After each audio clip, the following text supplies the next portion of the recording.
module, we're going to look at long-term care services. We'll start to define what long-term care services are, the different types of environments where we find long-term care services being offered, and the different types of funding sources for long-term care. Now, when we start to talk about long-term care, let's first put a definition to what long-term care is. And when we look at long-term care services, we're really talking about services that are individualized and coordinated to assist our patients that have some type of functional limitation achieve their maximum possible independence. And we do that through several holistic approaches while trying to maximize their quality of life. Now, there's 7 main characteristics that help to further define what long-term care services are. The first one of those is that we have some variety of services that are going to be offered in the long-term care setting. Now, those services need to be individualized, specific to our patients, but also well coordinated based on the different types of assessments and individualized care plans.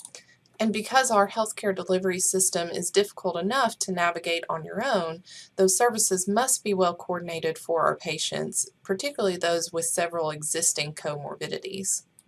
Another defining characteristic is looking at and maintaining a patient's functional independence. So we look at things like your ADLs, or your activities of daily living. Those involve things like eating, getting dressed, how you get around inside your house, how you get in and out of the bed.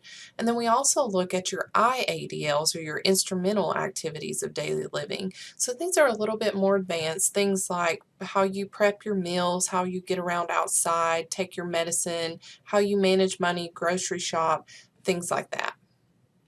Now, services must be offered over an extended period of time, and when we're talking about long-term care, even 90 days is considered short-term in a long-term care setting. In long-term care, not only are we cognizant and aware of a patient's physical aspects and their coordinated care, but we're also considerate of their mental well-being, their mental needs, their social needs, and their spiritual needs overall. We also want to make sure that we're aware of their quality of life, revolving around 5 factors that we want to make sure we're keeping an eye on, things like their life pursuits, their living environment, human factors, their autonomy and independence, and their clinical health overall. But the key point to know and remember is that the overall goal of long-term care services is to help a patient maintain that level of functional independence, focusing in on those ADLs and IADLs, all the while remembering more of these holistic approaches with their mental health, their social health, spiritual health, and physical health. Now, there's 3 main circumstances in which a person would need a long-term care type setting, and depending on what their main circumstances are is going to dictate which type of environment that they're going to find themselves in.